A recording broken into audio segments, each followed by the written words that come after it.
Fadilah yang pertama adalah kafaroh. Apa itu kafaroh? Kafaroh itu sebagai penutup. Kafaroh itu menutup. Maka orang kafir itu artinya menutup diri dari kebenaran. Makanya disebut kafir, atau bahasa kerennya cover. Jadi kalau ada buku ada namanya covernya. Cover itu penutup. Maka umroh jenengan ini sebagai penutup. Penutup apa? Penutup dosa. Itu. Makanya al-umratu ilal umrati kafaratun lima bainahuma. Bahwa umroh tahun ini, umroh besok tanggal 5 jenengan berangkat ini menjadi kafarah ila umroh ba'dahu, kepada umroh yang sesudahnya. Nah, tahun 2022 jenengan umroh, terus nanti tahun 2030 umroh, maka tahun 2002 sampai tahun 2030 itu dosanya diampuni, kata Rasulullah. Bagaimana tahun berapa umroh? 2019 sampai 2022 ini, maka dosanya diampuni oleh Allah. Gitu loh. Ini kita nggak usah merinci lagi, karena Rasul nggak mau merinci dosa besar apa dosa kecil, nggak usah. Pokoknya dosa dari umroh ke satu dengan umroh yang kedua itu kafarah. Alangkah enaknya kalau kita setiap tahun bisa umroh. Kawaladat hukummu, sebagaimana dia nanti setelah pulang dari umroh itu seperti bayi yang baru dilahirkan. Sama dengan orang yang puasa di bulan Ramadan, itu kawaladat hukummu, sebagaimana dia dilahirkan, atau bayi yang baru dilahirkan. Ini kehebatan, ini fadilah yang pertama, bahwa umroh memberikan fasilitas apa? Fasilitas diampuninya dosa. Loh, kalau gitu ini bagi orang kaya saja? Enggak. Tadi sudah kita sampaikan bahwa ini panggilan Allah, takdir Allah agar dosa jenengan diampuni. Makanya kita terus disuruh beristighfar. Setelah sholat beristighfar, mau berangkat ke masjid beristighfar, mau ke pasar beristighfar, mau apalagi di 10 terakhir bulan Ramadan banyak-banyaklah istighfar. Apalagi istighfar ini masuk dalam ranah zikir, dan zikir itu untuk ketenangan hati. Kalau sudah hati tenang, nanti ada proses berikutnya, yaitu usul. Usul kepada siapa? Usul kepada Allah Subhanahu wa ta'ala. Makanya nanti kalau di tradisi tasawuf itu ada tahalli, ada tahalli, ada tajalli. Nah, perjalanan ini bisa dimulai dari umroh jenengan ini. Perjalanan tasawuf itu bisa dimulai dengan umroh, bisa dimulai dengan haji, bisa dimulai dengan tahajud, bisa dimulai dengan ke masjid, bisa dimulai dengan sholat Jumat dan lain sebagainya. Dan ingat, Jumat itu juga bisa bernilai umroh kalau memang kita tidak berangkat dan tidak bisa dan tidak dipanggil ke sana. Laki-laki Jumatan 40 kali berturut-turut dalam sebuah keterangan itu sama dengan haji. Makanya Jumat itu haji kecil bagi orang-orang yang fakir. Fakir di sini bukan maksudnya adalah miskin dan bagaimana, enggak, tetapi dalam pengejawantahannya adalah orang yang belum ditakdirkan dipanggil oleh Allah Subhanahu wa ta'ala. Maka hajinya adalah sholat Jumat bagi laki-laki. Kemudian kedua, al-jihadu indan nisa. Umroh itu, haji itu ibu sebagai jihadnya orang perempuan. Pernah Aisyah bertanya kepada Rasul, hal ala nisa'i jihadun? Ya Rasul, apakah ada jihad untuk kaum wanita? Kata Rasul, na'am, iya. Lahunna jihad. Untuk orang-orang perempuan itu juga jihad. La kita lumfi, yang jihadnya tidak ada mengangkat senjata, tidak ada berkelahi, tidak ada membunuh, tetapi apa? Al-hajju wal umrah. Jadi jenengan sekarang berangkat ini ibu, ditakdirkan berangkat ini ibu, ini benar-benar jenengan sedang berjihad. Berjihad di jalan Allah, berjihad di jalan Allah. Kalau dulu kita harus pakai pedang berjihad untuk melawan Abu Jahal dan abu-abu yang lainnya, tetapi hari ini jenengan punya nilai jihad asalkan jenengan mau haji dan mau umroh. Ingat ibu, apa ibu? Ingat ibu bahwa ketika kita sudah dipanggil kok enggak berangkat, tadi apa bu keterangannya? Tidak diberkahi hidupnya. Bukan karena banyak duitnya berangkat ke sana. Makanya jenengan sedang akan berjihad bersama Yabani, PT Yabani Mulia Wisata. Insya Allah. Kemudian yang selanjutnya, al-wafatu fihi katabal ajro ila yaumil qiyamah. Karena umroh itu perjalanan yang mengandung nilai fisabilillah, maka saat jenengan melakukannya, melaksanakannya, kok kemudian mati. Siapa yang punya niat mati? Ada? Umroh ini ada gak? Gak ada kan? Tapi kalau mati, mau gak? Kalau misal Allah ini manggil kedua ini langsung mati, ada loh bu. Orang yang begitu dipanggil pertama, Allahu Akbar, Allahu Akbar, begitu di masjid mati, ada gak? Ada. Bahkan itu yang dirindukan banyak orang. Apalagi ibu, di masjid ini atau di musola itu ada tempat yang sakral. Dan saya minta ibu, kalau saya mati itu di tempat itu. Di mana itu? Antara imam berdiri dengan mimbar. Makanya kalau ada masjid, ibu, bapak ya, jangan anak-anak main di tempat itu. Antara imam berdiri dan mimbar di mana untuk berkhutbah. Saya berdoa kalau mati saya di situ. Boleh bu. Nah, saya punya tetangga di Lampung sana itu, dia berangkat haji, niatnya agar dipanggil yang ketiga. Terkabul bu. Terkabul dan kemudian dimakamkan di sana. Mau gak jangan dimakamkan di sana? Mau betul? Silakan, gak apa-apa. Hidup ini kan, iya, nanti pada endingnya tetap kematian kan?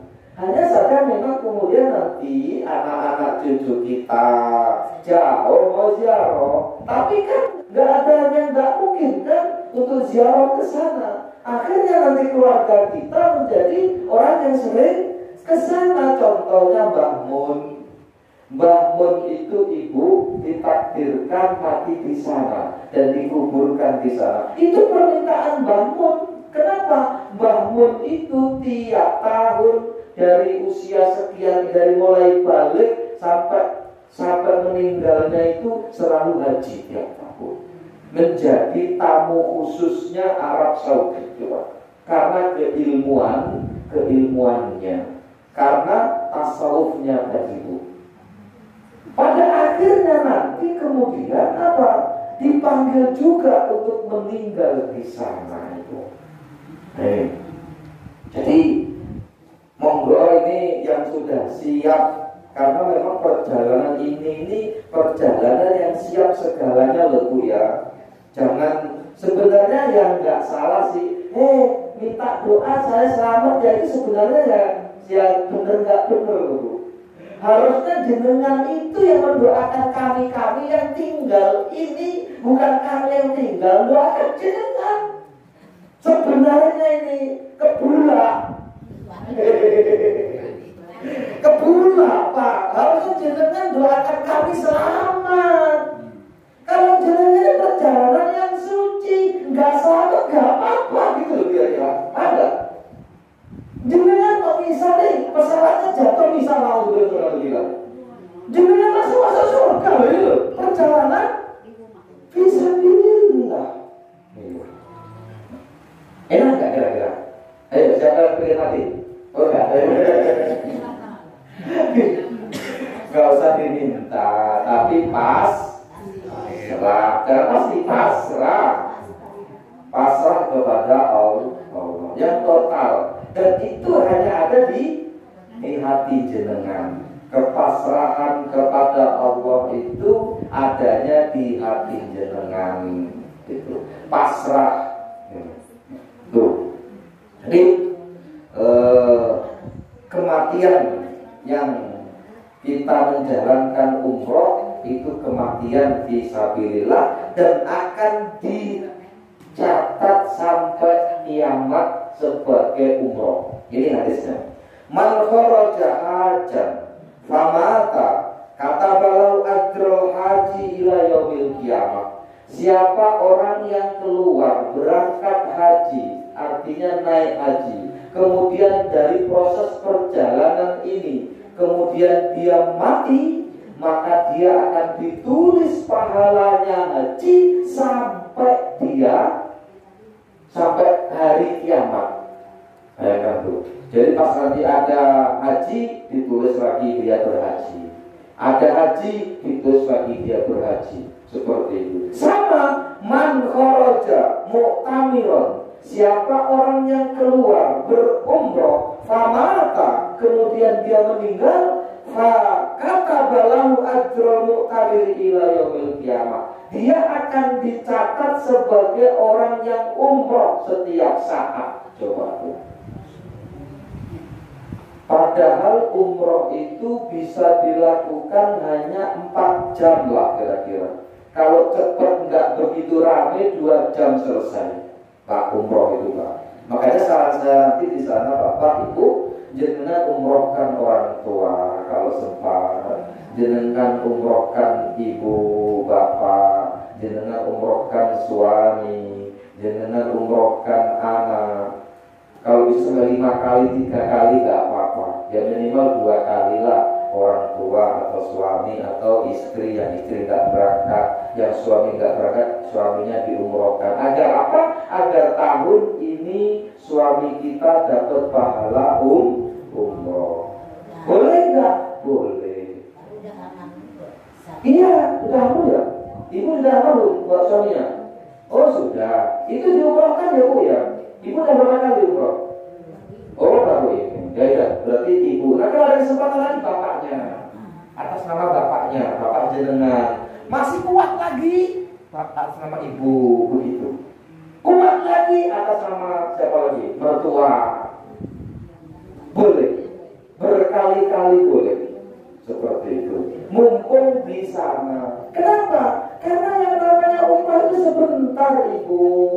Jenengan mikot di takin biasanya kalau yang sudah di situ itu, kemudian nanti tawaf masuk Ka'bah tawaf 7 kali, kemudian sa'i sofa marwah sofa marwah sofa marwah sofa marwah, terus tahallul, selesai. Itulah umroh. Enak kalau disebutkan cuma 5. Ihram dengan niat, kemudian tawaf 7 kali Ka'bah. Tawaf itu mengelilingi Ka'bah Bu. Terus kemudian sa'i, tahallul, tertib, sudah 5. Tertib maksudnya gimana? Nggak boleh dengan sa'i dulu ya, harus dulu kan. Jangan gundul dulu. Kayak saya gundul dulu enggak? Ya gundul boleh, tapi nanti di sana juga tetap dicukur secara syaratnya seperti itu. Perempuan dicukur juga, tapi yang nyukur juga perempuan, tapi syarat aja. 3 helai boleh, potong sendiri boleh. Minta tolong kawan juga boleh. Sendiri nggak apa-apa.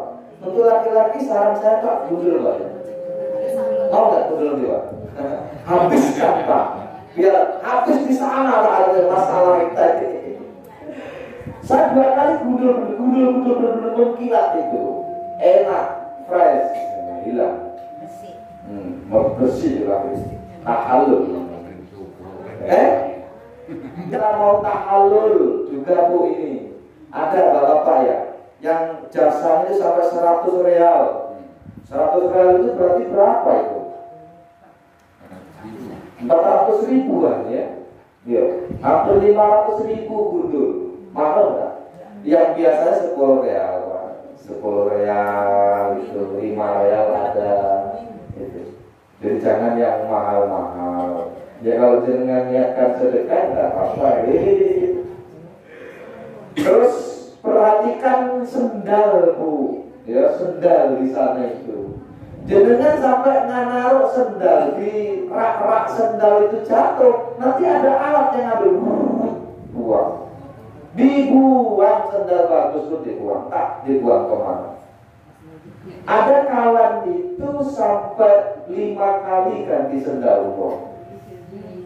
Saya 1 kali dari Palembang beli sampai pulang lagi masih ada. Kenapa? Saya sempitkan di tempat yang nggak mungkin jatuh. Nanti balik lagi ke situ. Itu sendal yang sering jadi. Ya kalau nyeker di Indonesia masih tahan Bu, di sana nggak tahan. Tapi kalau di dalam di pelataran Ka'bah itu dingin Pak. Walaupun panas terik tetap dingin. Keramiknya nggak kayak keramik ini. Semakin kena panas semakin panas. Tapi di sana semakin kena panas semakin dingin.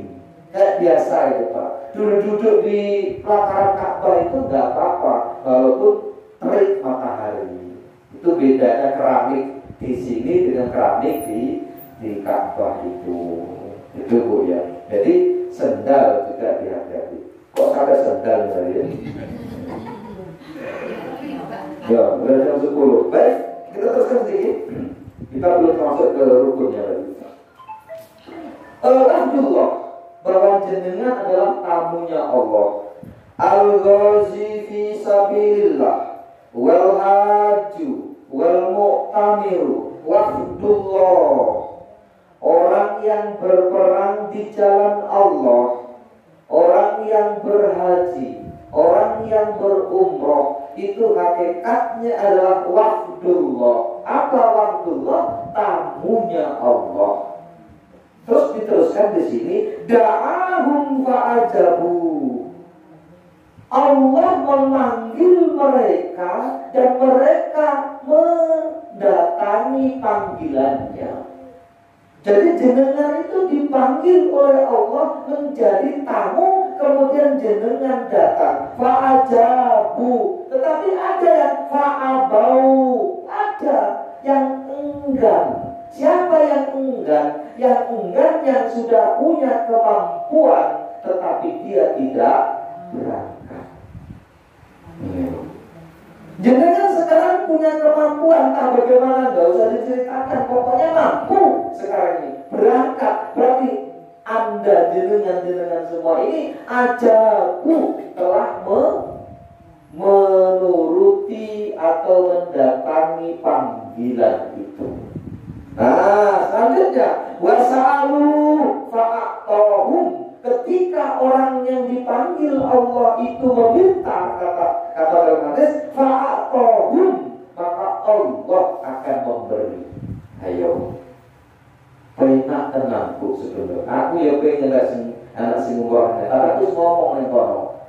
Ya Allah, saya pengen datang ke sini, tapi jangan dibiayai orang. Nggak mau lagi saya.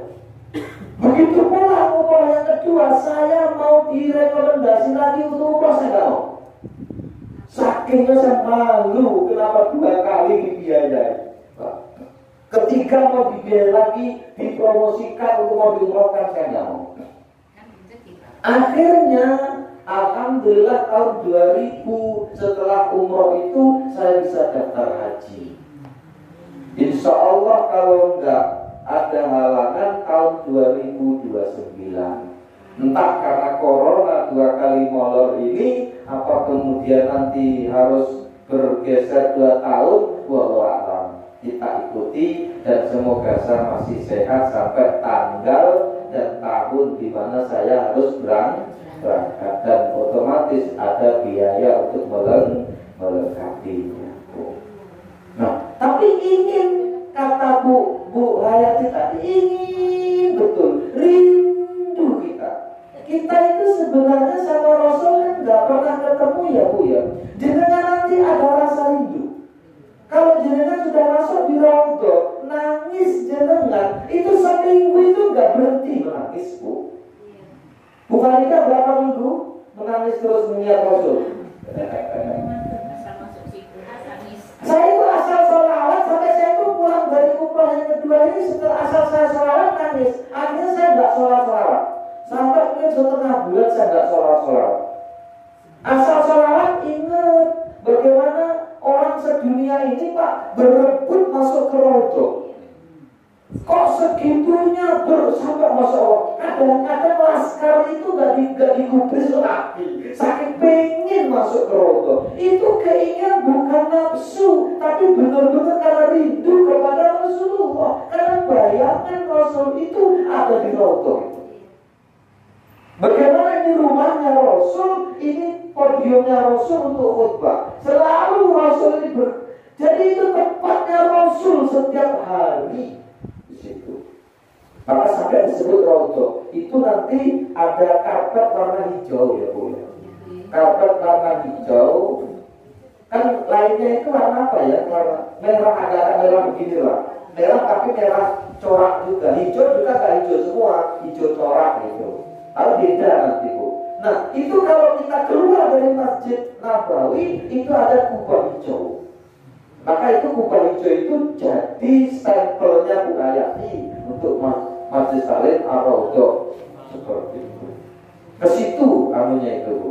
Nah maka jangan tidak ke Raudhah. Kalau bapak enak Pak, nggak ada waktu, artinya nggak ada waktu yang terhalang. Kalau ibu kan dikasih waktu jam 9 pagi kalau nggak salah, jam 9 pagi sampai zuhur. Oh iya. Setelah zuhur udah laki-laki semua sampai malam.